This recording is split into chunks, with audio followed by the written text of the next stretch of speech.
السلام علیکم ورحمۃ اللہ وبرکاتہ۔ اشہد ان لا الہ الا اللہ وحدہ لا شریک لہ واشہد ان محمدا عبدہ ورسولہ۔ اللہ تعالیٰ کی توفیق سے آج ہم دوسرے پارے کی منتخب آیات کو بطور تفسیر پڑھیں گے۔ دوسرے پارے کے آغاز میں اللہ رب العزت نے تحویل قبلہ کا سارا مسئلہ بیان فرمایا ہے۔ رسول اللہ صلی اللہ علیہ وسلم جب مکہ سے مدینہ ہجرت کر کے آئے تو اللہ تعالیٰ نے حکم دیا کہ اپنی عبادت بیت المقدس کی طرف چہرہ کر کے کرنی ہے، یعنی بیت المقدس کو قبلہ بنا دیا گیا۔ مکہ میں جب آپ تھے تو اس وقت آپ بیت اللہ کی جانب چہرہ کر کے نماز ادا کرتے تھے، لیکن جب مدینہ میں آئے تو اللہ کی طرف سے یہ حکم آیا کہ اب بیت اللہ کی طرف چہرہ کر کے اپنی عبادات کرنی ہے، نماز ادا کرنی ہے۔ قبلہ بیت المقدس کو بنا دیا گیا۔ اس کی وجہ احادیث میں یہ بیان ہوئی ہے کیونکہ مدینہ میں یہودی آباد تھے اور یہودیوں کا قبلہ بیت المقدس تھا، تو مسلمانوں کو یہ حکم اس لیے دیا گیا تاکہ یہودی اس بات کا خیال کریں کہ یہ بھی ہمارے جیسے اہل کتاب ہیں اور ہمارے قبلے کو ہی مان رہے ہیں، تو یہودی ایمان لے آئیں اور اطاعت قبول کریں۔ آسان لفظوں میں یوں کہہ سکتے ہیں کہ یہودیوں کی مذہبی حمایت حاصل کرنے کے لیے اللہ رب العزت نے مسلمانوں کو اس بات کا حکم دیا کہ وہ بیت المقدس کو اپنا قبلہ بنا لیں۔ بیت المقدس کی طرف چہرہ کر کے نمازیں ادا کرتے 16 یا 17 مہینے گزرے تو اللہ رب العزت نے رسول اللہ صلی اللہ علیہ وسلم کی خواہش کے مطابق قبلہ تبدیل کر دیا، یعنی پہلا قبلہ مدینہ ہجرت کرنے کے بعد پہلا قبلہ بیت المقدس تھا، اور 16 یا 17 مہینے بیت المقدس ہی قبلہ رہا، اور اس کے بعد بیت اللہ کو، خانہ کعبہ کو قبلہ بنا دیا گیا۔ یہ صرف اور صرف اس لیے تھا کہ قبلہ کا جو تبدیل کرنے کا جو حکم آیا یہ دراصل آزمائش تھی۔ اللہ تعالیٰ دیکھنا چاہتے تھے کہ کون ہے جو صرف اس کو میرا حکم سمجھ کے تسلیم کرتا ہے، رسول اللہ صلی اللہ علیہ وسلم کی اتباع کرتا ہے، فرما برداری کرتا ہے، اور کون ہے جو بہانے بناتا ہے، جس کو اپنی انا اور اپنی عزت نفس آڑے آ جاتی ہے۔ اور ایسے ہی ہوا، جو پکے مسلمان تھے انہوں نے یہ سمجھا کہ بیت المقدس کی طرف چہرہ کر کے نماز ادا کرنے کا حکم بھی اللہ کا تھا، رسول اللہ صلی اللہ علیہ وسلم کی اتباع اور فرما برداری میں ہم نے بیت المقدس کو قبلہ بنایا، اور اب قبلہ تبدیل کرنے کا اور خانہ کعبہ بیت اللہ کو اپنا قبلہ بنانے کا حکم بھی اللہ کا ہے، تو رسول اللہ صلی اللہ علیہ وسلم کی اتباع فرما برداری میں ہم بیت اللہ کو اپنا قبلہ بنا لیتے ہیں۔ لیکن جو منافق تھے، بیوقوف تھے جو لوگ، انہوں نے باتیں کرنا شروع کر دی، یہ کیا بات ہوئی جی، پہلے وہ قبلہ اب یہ قبلہ، یہ دین لگتا ہے سچا نہیں ہے، اس طرح کی باتیں اور اوٹ پرانگ بکنا شروع ہو گئے۔ اور یہی وجہ ہے کہ اللہ رب العزت نے اس بات کی وضاحت بھی کر دی کہ یہ جو اتباع ہے نا، یہ معمولی چیز نہیں ہے، یہ نصیب والوں کو ہی اس کی توفیق ملتی ہے۔ وَإِن كَانَتْ لَكَبِيرَةً إِلَّا عَلَى الَّذِينَ هَدَى اللَّهُ، کہ یہ اتباع کا کام بہت مشکل ہے، لیکن وہ لوگ یہ اتباع کر پاتے ہیں جن کو اللہ نے ہدایت دی ہوتی ہے۔ تو ہدایت یافتہ لوگوں کی علامت یہ ہے کہ جب ان کے سامنے اللہ کا حکم آ جاتا ہے، رسول اللہ صلی اللہ علیہ وسلم کا فرمان آ جاتا ہے، تو پھر وہ بہانے نہیں بناتے، اپنی انا اور اپنی عزت نفس کو آڑے نہیں لاتے، بلکہ چیز کو قبول کر لیتے ہیں، حکم کو مان لیتے ہیں، بہانے نہیں بناتے ہیں۔ اور صحابہ کرام رضوان اللہ علیہم اجمعین نے یہ کمال کی اطاعت کر کے دکھائی۔ رسول اللہ صلی اللہ علیہ وسلم کو ظہر کی نماز کے بعد یہ حکم ملا کہ آپ کا قبلہ تبدیل کر دیا گیا ہے، تو عصر کی نماز رسول اللہ صلی اللہ علیہ وسلم نے بیت المقدس کی بجائے بیت اللہ کی طرف چہرہ کر کے پڑھی. تو ایک صحابی آپ کے ساتھ نماز ادا کر کے واپس جا رہے تھے، تو راستے میں ایک مسجد میں دیکھا کہ کچھ لوگ بیت المقدس کی طرف منہ کر کے نماز پڑھ رہے ہیں. ان کو ابھی تک خبر ہی نہیں ہوئی کہ قبلہ تبدیل ہو گیا ہے. تو اس صحابی نے باہر کھڑے ہو کے ان کو اونچی آواز میں کہا کہ اللہ تعالیٰ نے قبلہ کو تبدیل کر دیا ہے اور اب ہمارا قبلہ بیت اللہ ہے، بیت المقدس نہیں ہے. تو نماز کے دوران نماز ادا کرتے ہوئے ہی ان صحابہ نے اپنا رخ تبدیل کیا اور امام ایک طرف سے چل کے دوسری طرف آیا اور انہوں نے بیت المقدس کی بجائے بیت اللہ کو اپنا قبلہ بنا لیا. تو یہ تھی اطاعت، اور یہی اطاعت اللہ رب العزت دیکھنا چاہتے تھے. اس کے بعد آیت نمبر 153 ہے، یا ایھا الذین آمنوا استعینوا بالصبر والصلاۃ ان اللہ مع الصابرین. مشکلات، پریشانیاں اور مصیبتیں ہر بندے کے ساتھ ہوتی، اور جب بھی کوئی مشکل وقت آئے تو ہمیں اللہ رب العزت سے مدد مانگنے کا حکم ہے. لیکن مدد مانگنی کیسے ہے؟ دو چیزیں، صبر کرنا ہے اور نماز ادا کرنی ہے. تو یہاں الصلاۃ بمعنی دعا بھی لے سکتے ہیں کہ صبر کرنا ہے اور صبر کے ساتھ ساتھ اللہ تعالیٰ سے دعا کرنی ہے اور نماز کا اہتمام کرنا ہے. تو جب ہم صبر کریں گے، صبر کے ساتھ نماز اور دعا کا اہتمام کریں گے تو اللہ تعالیٰ کی مدد ضرور شامل حال ہوگی. صبر کسے کہتے ہیں؟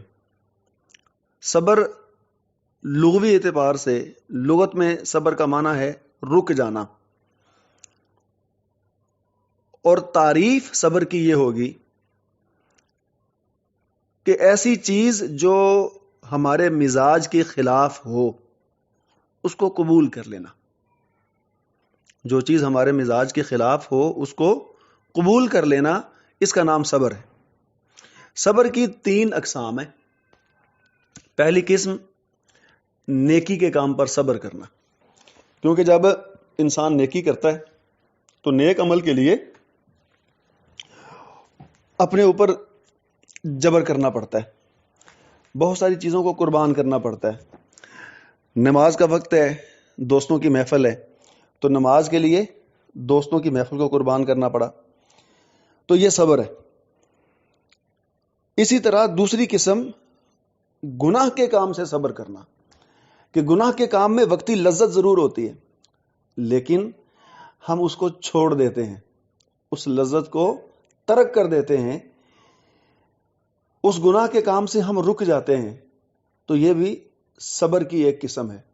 اور تیسری قسم مصیبت کے وقت میں صبر کرنا، کہ جب کوئی مشکل وقت آئے، حالات ذرا سازگار نہ ہوں، تو ان برے حالات کو قبول کر لینا اور پھر اللہ سے مدد مانگتے ہوئے ان کا مقابلہ کرنا، اس کا نام صبر ہے.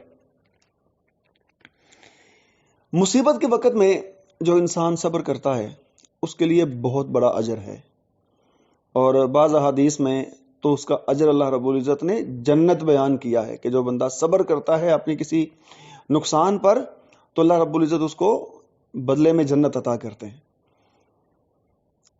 لیکن اس بات کا خاص خیال رکھا جائے کہ صبر یہ نہیں ہے کہ انسان رونا دھونا شروع کر دے اور آہ و بکا کرنی شروع کر دے اور بالکل اپنی تسلی کر لے، جب تھک ہار جائے، جسم میں سکت نہ رہ جائے رونے کی، اور پھر کہے کہ جی میرا صبر ہے. یہ صبر نہیں ہوتا، بلکہ صبر یہ ہے، رسول اللہ صلی اللہ علیہ وسلم نے فرمایا الصبر عند الصدمۃ الاولی، پریشانی، دکھ اور صدمے کی ابتدا میں ہی جو صبر کیا جائے وہ صبر ہوتا ہے.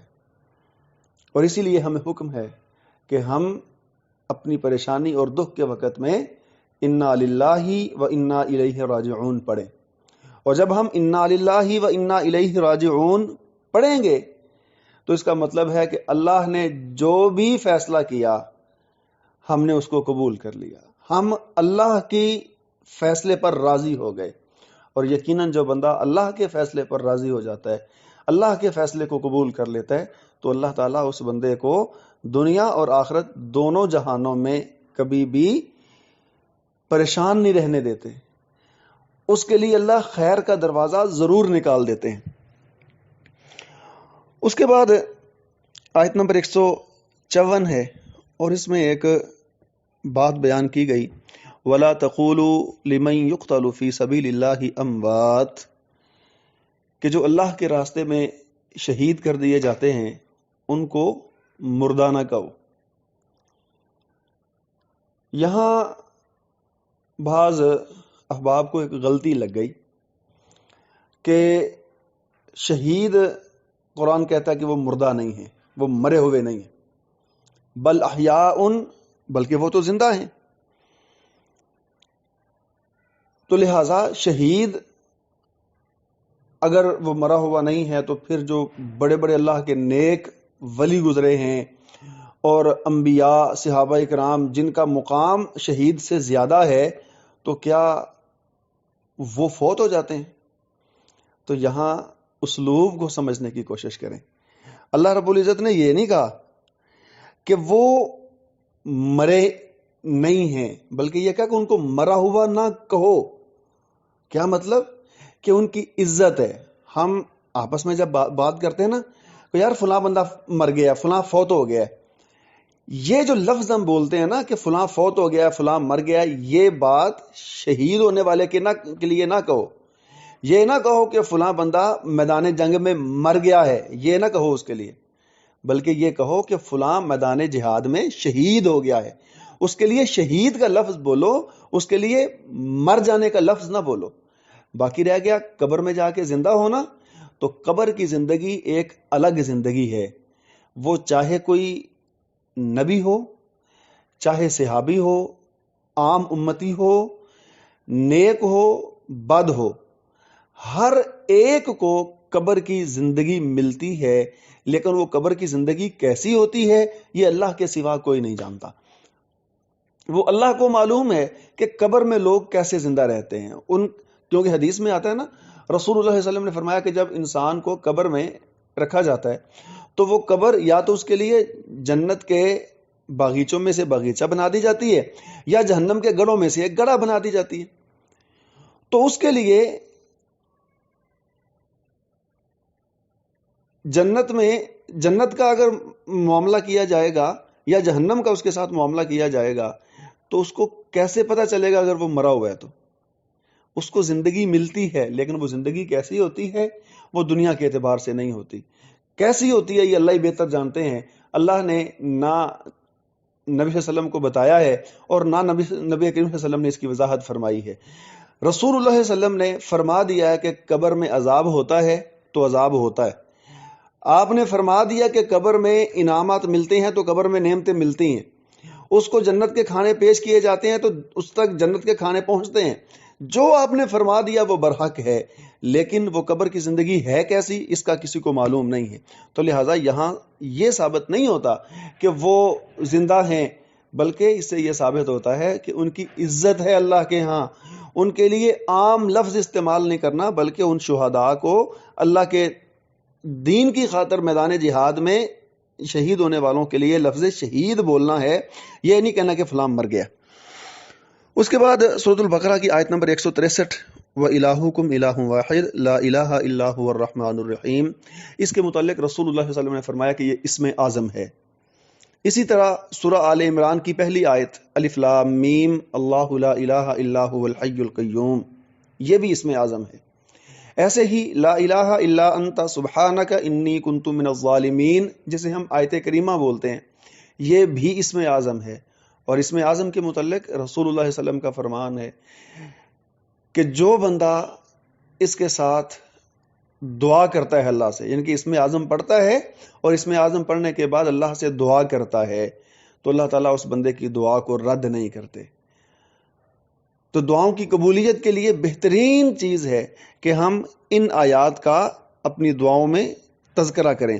وَإِلَٰهُكُمْ إِلَٰهٌ وَاحِدٌ لَا إِلَٰهَ إِلَّا هُوَ الرَّحْمَٰنُ الرَّحِيمُ، اور الف لام میم اللہ لا الہ الا هو الحی القیوم، اور تیسرا اسم اعظم لا الہ الا انت سبحانک انی کنت من الظالمین. اس کے بعد اللہ رب العزت نے روزوں کے احکام بیان فرمائے ہیں. یا ایھا الذین آمنوا کتب علیکم الصیام کما کتب علی الذین من قبلکم لعلکم تتقون. روزہ ہے کیا؟ روزے کا معنی ہے رک جانا، یعنی اللہ کا حکم سمجھتے ہوئے صبح سے لے کے شام تک کھانے پینے اور شہوت کی چیزوں سے رک جانا، یہ روزہ ہے. اللہ رب العزت نے یہ ایک تربیت کی ہے انسان کی. ایک مہینے کے لیے مسلمانوں کی ٹیوننگ ہوتی ہے کہ دیکھو، اگر اللہ کا حکم سمجھ کے تم جائز اور حلال چیزوں کو، کھانا نہیں کھاتے ہو، پانی نہیں پیتے ہو، تمہارا نکاح ہو چکا ہے، شوہر اور بیوی ایک دوسرے کے لیے حلال ہیں، لیکن اللہ کا حکم سمجھ کے تم اپنی شہوت کو کنٹرول کرتے ہو، تو جب اللہ کا حکم سمجھ کے تم حلال چیزوں کو صبح سے لے کے شام تک ان کو استعمال نہیں کرتے ہو، تو جن چیزوں کو اللہ نے حرام کر دیا ہے تو ان سے اجتناب کرنا بھی تو اللہ کا حکم ہے. تو کیا صرف ایک حکم کو ماننا ہے، باقیوں کو نہیں ماننا؟ سارے احکامات ہمارے لیے ماننے کے ہیں. تو جس طرح ہم اللہ کا حکم سمجھ کے رمضان کا پورا مہینہ صبح سے لے کے شام تک حلال چیزوں کو بھی اللہ کے حکم کی اتباع کرتے ہوئے ہم نہیں استعمال کرتے، تو پھر باقی 11 مہینے بھی ہم نے ایسے ہی کرنا ہے کہ جن چیزوں سے اللہ نے منع کر دیا ہے ان سے بچنا ہے، ان کو چھوڑ دینا ہے.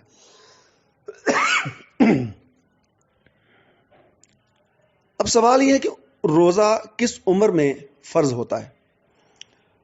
تو جتنے بھی شرعی احکامات ہیں، نماز ہے، روزہ ہے، حج ہے اور دیگر مسائل ہیں، ان میں فرضیت اس وقت ہوتی ہے جب کوئی شخص بالغ ہو جاتا ہے، لڑکا ہے یا لڑکی. جب وہ بالغ ہو جائیں تو بلوغت کو پہنچنے کے بعد ان پر روزہ فرض ہو جاتا ہے. تو لڑکی کی بلوغت کا انداز اور ہوتا ہے، لڑکے کی بلوغت کا انداز اور ہوتا ہے، عمر متعین نہیں ہوتی. کچھ لوگ جلدی بالغ ہو جاتے ہیں، کچھ تھوڑا سا دیر سے بالغ ہوتے ہیں، یہ اپنی خوراک اور علاقے کا اعتبار ہوتا ہے. تو بہرحال جس وقت کوئی لڑکا یا لڑکی بالغ ہو جائیں، بلوغت کی عمر کو پہنچ جائیں، اس کے بعد ان کے اوپر روزے فرض ہو جاتے ہیں. اگر روزے چھوڑتے ہیں تو وہ گنہگار ہوں گے، اور اپنی بلوغت سے پہلے ماں باپ ان کو ترغیب دلائیں روزہ رکھنے کی اور ان کو روزہ رکھوائیں، تو روزہ رکھوانے کا ان کو اجر ملے گا اور ان بچوں کی تربیت ہوگی اور بچوں کے لیے بھی اجر لکھا جائے گا. لیکن اگر وہ کسی وجہ سے روزہ چھوڑ دیتے ہیں تو اللہ کے ہاں گناہ گار نہیں ہیں. اور بلوغت کی عمر کے بعد اگر کوئی شخص روزہ چھوڑتا ہے تو وہ پھر گنہگار ہوگا. اس کے بعد اللہ رب العزت نے کچھ لوگوں کے لیے رخصت رکھی ہے کہ وہ مجبوری کی صورت میں اگر روزہ چھوڑ دیں تو ان کے لیے اجازت ہے. 2 لوگ ہیں، ومن کان مریضا او علی سفر، جو مریض ہو، بیمار ہو، روزہ پورا نہ کر سکتا ہو، یا وہ مسافر ہو اور سفر کی تکلیف کی وجہ سے روزہ نبھانا اس کے لیے مشکل ہو، تو ان 2 لوگوں کے لیے اجازت ہے کہ یہ روزہ اپنا چھوڑ دیں. صرف وہ روزہ جس میں یہ عذر موجود ہے، جس روزے میں یہ مسافر تھا یا جس روزے میں یہ بیمار تھا وہ روزہ چھوڑ سکتا ہے. تو پھر ان روزوں کو رمضان کے دن گزرنے کے بعد پورا کرنا ہے. جو روزے رہ گئے ہیں ان کی قضا دینی ہے. تو اکثر لوگ بس اوقات یہ سوال کرتے ہیں کہ مزدور آدمی جو دھوپ میں سارا دن محنت مشقت کرتا ہے تو کیا وہ روزہ چھوڑ دے؟ ظاہر ہے اس کے لیے بڑی مشقت ہے. تو یاد رکھیں اللہ رب العزت نے جو عذر بیان کیا ہے وہ عذر سفر اور بیماری ہے، مشقت عذر نہیں ہے. لہذا جتنی بھی بڑی مشقت کیوں نہ ہو روزہ نہیں چھوڑا جا سکتا. روزہ چھوڑنے کے صرف 2 ہی عذر ہیں، مریض ہے بندہ، بیمار ہے، یا وہ مسافر ہے. اس کے علاوہ وہ جتنا بھی مشقت طلب کام کیوں نہیں کرتا، روزہ چھوڑنے کی اس بندے کو اجازت نہیں ہے. ہاں اگر وہ سمجھتا ہے کہ روزہ رکھ کے میں یہ کام نہیں کر سکتا، تو وہ اللہ کا حکم پورا کرنے کے لیے اس کام کو چھوڑ دے، اور جب وہ اس کام کو چھوڑے گا اللہ کا حکم پورا کرنے کے لیے، تو اس مالک نے رزق کا وعدہ کیا ہے، وہ کبھی بھی اس کی ضرورتوں کو ادھورا نہیں چھوڑے گا۔ کچھ لوگ ایسے ہیں جو بعد میں اپنے روزے کی قضا بھی نہیں دے سکتے، اور یہ بیمار ہیں۔ کون لوگ؟ جو جسمانی اعتبار سے بہت زیادہ کمزور ہیں، بوڑھا ہو جاتا ہے بندہ، یا کسی بندے کو ایسی کوئی بیماری لاحق ہے جس کی وجہ سے جسم بڑا کمزور ہو گیا ہے، روزہ برداشت ہی نہیں ہوتا اسے، پورا دن بھوکے اور پیاسے رہنا اس کے لیے بڑی مشقت والی چیز ہے۔ تو یہ شخص جو روزہ نبھا ہی نہیں سکتا ہے اور بعد میں قضا بھی نہیں کر سکتا، روزہ رکھنے کی اس کے اندر ہمت ہی نہیں ہے، سکت ہی نہیں ہے، تو یہ اب کیا کرے؟ تو اس کے لیے حکم یہ ہے کہ یہ ایک روزے کے بدلے میں ایک مسکین کو کھانا کھلا دے، ایک روزے کے بدلے میں ایک مسکین کو کھانا کھلا دے۔ تو یہ حکم کن لوگوں کے لیے ہے؟ ایسا بیمار جس کی بیماری مستقل ہو، وقتی بیماری نہ ہو، ایسا بزرگ بوڑھا آدمی جو روزہ نبھانے کی سکت ہی نہ رکھتا ہو، یا وہ عورت جو امید سے ہے یا اپنے بچے کو دودھ پلا رہی ہے، حاملہ عورت یا دودھ پلانے والی عورت جو تکلیف محسوس کرے اور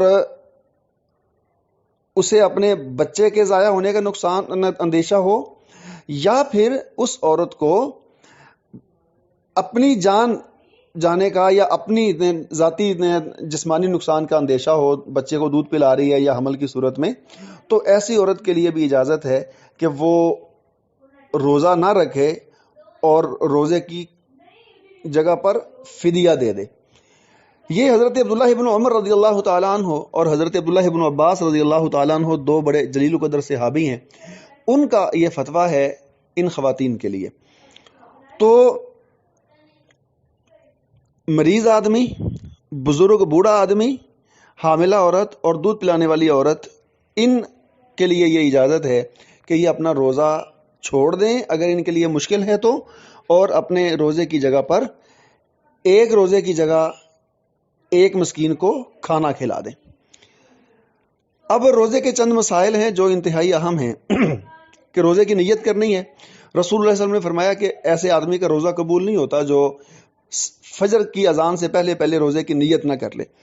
تو چاہے آپ ہر روزے کی نیت کریں یا رمضان کے ابتدا میں سارے روزوں کی نیت کر لیں، بہرحال نیت کرنا ضروری ہے، لیکن نیت کے الفاظ ثابت نہیں ہیں۔ اس کے بعد سحری کرنا یہ باعث برکت کام ہے، سنت والا کام ہے، لیکن اگر کسی دن سحری نہ کر سکیں، آنکھ نہیں کھلی، جاگ نہیں آئی ہے، تو اس کا مطلب یہ نہیں کہ روزہ نہیں رکھنا، روزہ رکھنا ہے۔ روزہ نیت کرنے کا نام ہے، سحری کھانے کا نام نہیں ہے۔ اگر نیت ہم کر چکے ہیں تو سحری نہیں بھی کھا سکے تو روزہ بہرحال ہم نے پورا کرنا ہے۔ روزے کا مقصد جسم کی اصلاح اور جسم کے فاسد مادوں کو خارج کرنا ہے، لیکن ہماری حالت یہ ہوتی ہے کہ ہم عام دنوں میں جتنا کھاتے ہیں نا، رمضان میں ہم اس سے ڈبل ٹرپل کھاتے ہیں، اور ہمارا معاملہ یہ ہو جاتا ہے کہ کھاؤ، نماز پڑھو، پھر کھاؤ، پھر تراویحیں پڑھو، پھر کھاؤ، اور پھر سو کے اٹھو، پھر کھاؤ۔ بس کھانے بھی ہمارا سارا دن ساری رات کھانے پینے پہ لگ جاتی ہے، اور اتنا ٹائم ضائع ہوتا ہے کہ اللہ کی پناہ۔ بیویاں گھروں میں لگی ہیں، صبح الگ الگ پکوان بن رہے ہیں، شام کو الگ الگ بن رہے ہیں، ان کو کچن سے نکلنے کی فرصت نہیں ملتی، اور بندے جو ہیں وہ سارا دن باہر سے سامان لا کے کھپتے رہتے ہیں، فلان چیز لے کے آؤ جی، فلان چیز لے کے آؤ۔ یہ رمضان کا مہینہ اس کے لیے نہیں ہے، رمضان کا مہینہ اللہ کی عبادت کے لیے۔ ہم اپنا سارا وقت ضائع کر دیتے ہیں، تو وقت کو ضائع نہیں کرنا، بلکہ ضرورت کے مطابق جو چیزیں ہیں ان کو دیکھنا ہے۔ اس کے بعد سورہ بقرہ کی آیت نمبر 221 میں نکاح کے کچھ معاملے اور طلاق کے معاملے بیان ہوئے ہیں۔ تو نکاح کہاں کرنا ہے یہ اصول بیان کر دیا کہ جس جگہ پر تم نکاح کر رہے ہو، رشتہ کر رہے ہو لڑکی کا یا لڑکے کا، وہ خاندان مشرک نہ ہو، وہ غیر مسلم نہ ہو، بلکہ دیندار لوگوں کو ترجیح دی جائے۔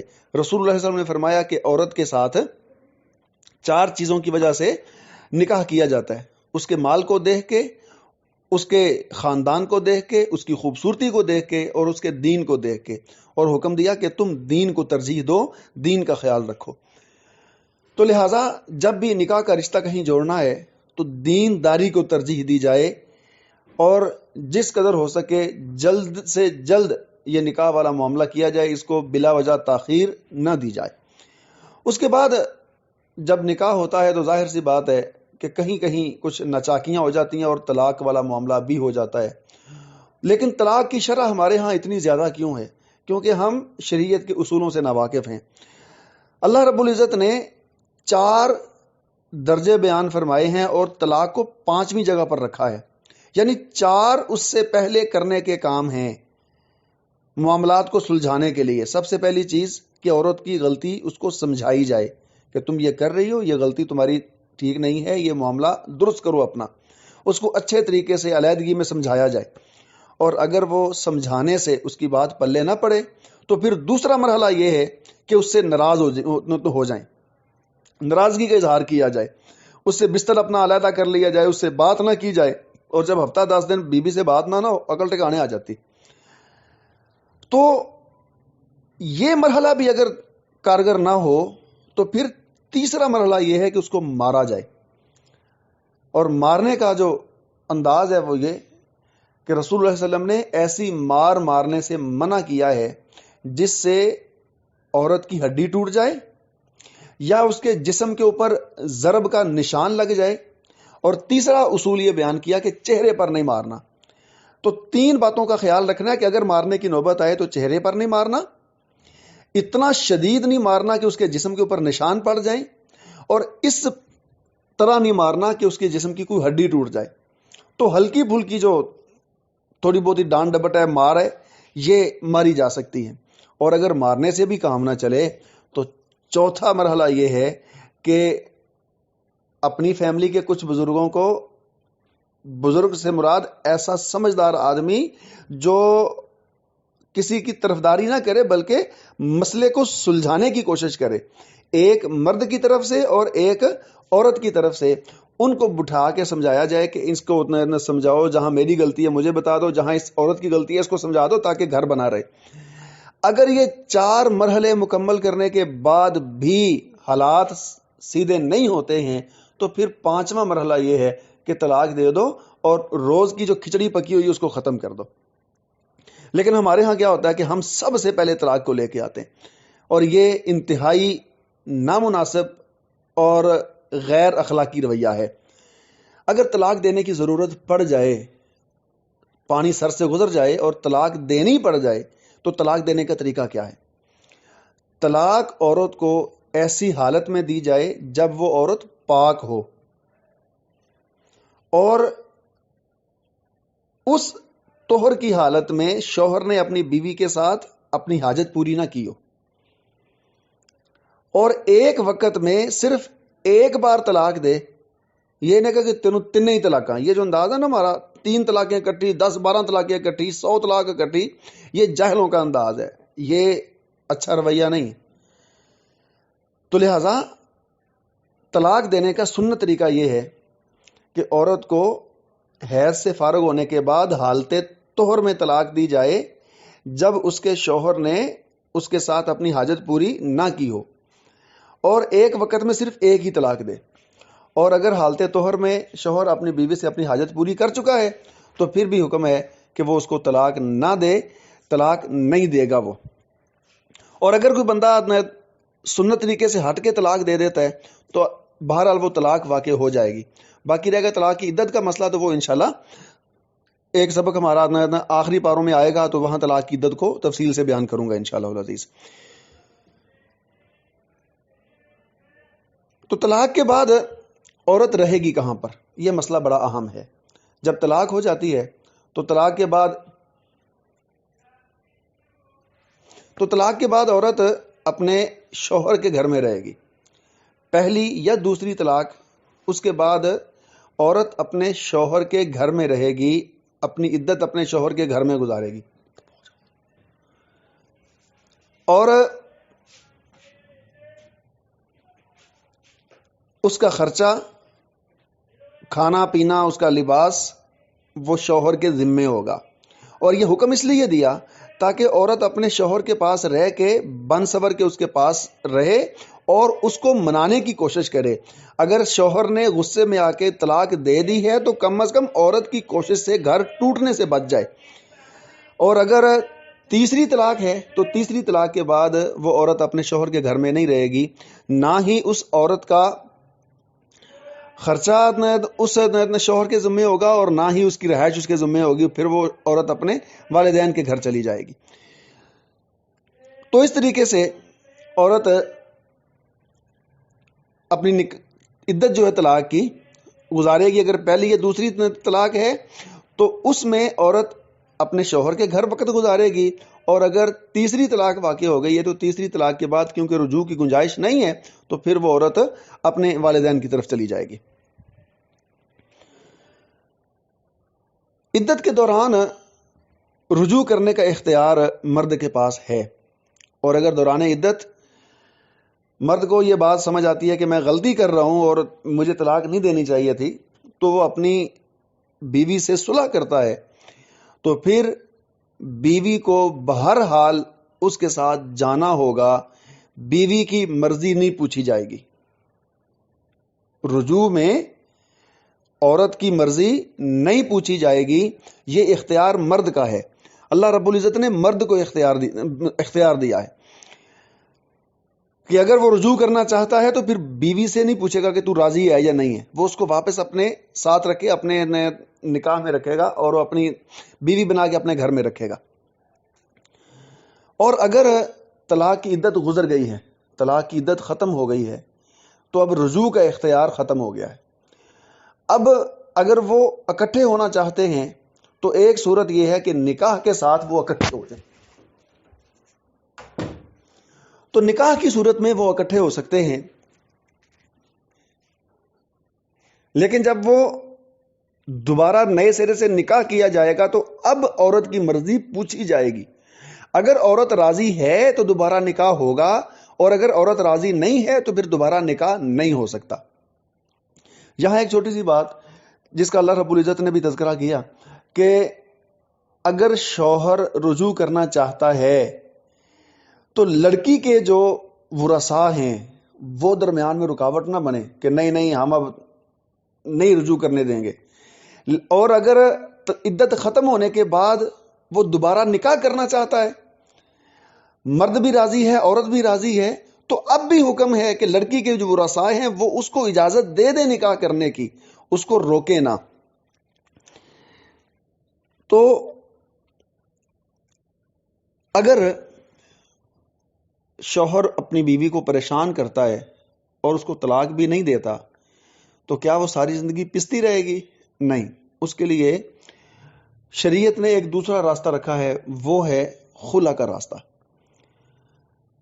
خلا کی صورت میں عورت اپنے شوہر سے نکاح اپنا ختم کر سکتی ہے، لیکن اس کے پاس کوئی شرعی عذر موجود ہونا چاہیے کہ وہ اس کا حق ادا نہیں کرتا، اس کو مارتا پیٹتا ہے یا اس کے ساتھ زیادتی کرتا ہے، یا وہ اس کو پسند نہیں ہے، اس میں کوئی اخلاقی خرابی ہے، کوئی بھی معاملہ جس وجہ سے وہ اپنے شوہر کے حق ادا نہ کر سکتی ہو اور وہ سمجھے کہ مجھے یہاں رہ کے میں گنہگار ہوتی ہوں، تو خلا لے کے عورت اپنے نکاح کو ختم کر سکتی ہے۔ لیکن خلا کے بعد مرد کے پاس رجوع کا حق نہیں ہوگا۔ ہاں، اگر عدت گزر جانے کے بعد وہ دوبارہ نکاح کرنا چاہیں تو دوبارہ نکاح ضرور ہو سکتا ہے، لیکن خلا کی عدت میں رجوع ممکن نہیں ہے۔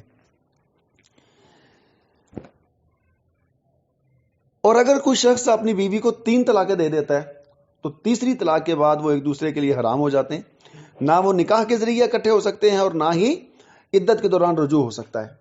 ہاں، ایک صورت ہے کہ وہ عورت اپنا گھر بسانے کے لیے کسی دوسری جگہ پر اس کی شادی ہو جائے، وہ دوسرا آدمی طلاق دے دے یا وہ فوت ہو جائے، تو اپنی عدت گزارنے کے بعد اپنی رضامندی سے یہ عورت پہلے مرد کے ساتھ شادی کر سکتی ہے۔ لیکن اگر کوئی شخص اس نیت سے شادی کرتا ہے، دوسرا آدمی، کہ میں اس کے ساتھ شادی کر لوں گا اور تھوڑے دنوں بعد اس کو طلاق دے دوں گا تاکہ پہلے بندے کے لیے یہ حلال ہو جائے، تو یہ حلالہ کرنا شریعت میں جائز نہیں ہے۔ رسول اللہ صلی اللہ علیہ وسلم نے حلالہ کرنے والے کے لیے اور وہ شخص جس کی وجہ سے حلالہ کیا جا رہا ہے، دونوں کے اوپر لعنت کی ہے، تو یہ لعنت والا کام ہے۔ اب رہ گیا مسئلہ حق مہر کا، کہ اگر کسی شخص نے اپنی بیوی کو طلاق دی ہے تو وہ حق مہر اپنی بیوی کو دے دے گا، اور اگر عورت خود خلا لے رہی ہے تو ایسی صورت میں عورت کو اپنا حق مہر واپس کرنا ہوتا ہے۔ تو آج کے سبق کا آخری حصہ کہ اللہ رب العزت نے بنی اسرائیل میں حضرت طالوت کو بنی اسرائیل کی قوم پر بادشاہ اور حاکم مقرر کیا، اور حضرت طالوت کے ساتھ مل کے ان کو جہاد کرنے کا حکم دیا۔ حضرت طالوت جب اپنی قوم کو ساتھ لے کے میدان جہاد کی طرف سفر پر نکلے تو راستے میں ایک نہر آئی، جس پر گزرنے سے پہلے حضرت طالوت نے اپنی قوم والوں سے کہا کہ یہ جو نہر ہے نا، اس سے اللہ تعالیٰ تمہاری آزمائش کریں گے، لہٰذا یہاں سے کسی نے پانی نہیں پینا۔ اگر پانی پیو گے تو پھر سست ہو جاؤ گے، یہیں بیٹھ جاؤ گے، پھر آگے نہیں بڑھ سکو گے۔ ہاں، بڑی مجبوری ہو تو ایک چلو بھر کے پی سکتے ہو۔ تو اس سے معلوم یہ ہوتا ہے کہ اللہ رب العزت نیکی کے راستے پر چلنے والوں کی آزمائش کرتے ہیں، اور وہ آزمائش صرف مصیبتوں سے نہیں ہوتی، پریشانیوں سے نہیں ہوتی، رکاوٹوں سے نہیں ہوتی، بلکہ دنیا کی خوبصورتی بھی رکاوٹ ہوتی ہے۔ ظاہراً وہ ہمارے لیے بڑی ایک نفع بخش چیز ہوتی ہے، لیکن حقیقت یہ ہے کہ جب ہم اس نفع والی چیز کو لیتے ہیں تو ہم عبادت کے معاملے میں، نیکی کے معاملے میں سست پڑ جاتے ہیں۔ اس کی چھوٹی سی مثال ایک موبائل ہے۔ موبائل ایک ضرورت کی چیز ہے، لیکن جب ہم نے اس کو ضرورت سے زیادہ پڑھنے دیکھنا شروع کیا، ضرورت یہ تھی نا کہ ہم فون سنیں یا کر لیں، کسی کو رابطے کے لیے ایک ضروری چیز تھی، لیکن ہم اس سے بہت آگے بڑھ گئے۔ اس کا نقصان کیا ہوا کہ ہم نیکی، خیر اور دین کے معاملے میں بڑے ڈھیلے ہو گئے، بڑے سست ہو گئے۔ اور اس کی ایک بہت بڑی نحوست ہمارے گھروں میں جو آ گئی ہے وہ یہ کہ ہمارے گھروں میں نماز کی پابندی نہیں ہوتی، اور اگر کوئی نماز کی پابندی کر بھی لے تو پھر قرآن پاک کی تلاوت کا تو نشان ہی ختم ہو گیا۔ تو یہ نحوست پڑتی ہے۔ تو اس لیے دنیا کی خوبصورتی سے بھی آزمائش ہوتی ہے، مشکلات سے بھی آزمائش ہوتی ہے، تو ہمیں مشکل وقت کی جو آزمائش ہے اس میں بھی اپنے آپ کو سنبھال کے صبر سے اس کو کاٹنا ہے، اور جو خوبصورتی کی آزمائش ہے اس میں صرف ضرورت کا خیال کرنا ہے، ضرورت کو لینا ہے۔ ضرورت سے زائد چیز کو اگر لیں گے تو ہمارا نیکی کا راستہ دشوار ہو جائے گا۔ اللہ رب العزت ہمیں عمل کی توفیق دے۔ السلام علیکم ورحمۃ اللہ وبرکاتہ۔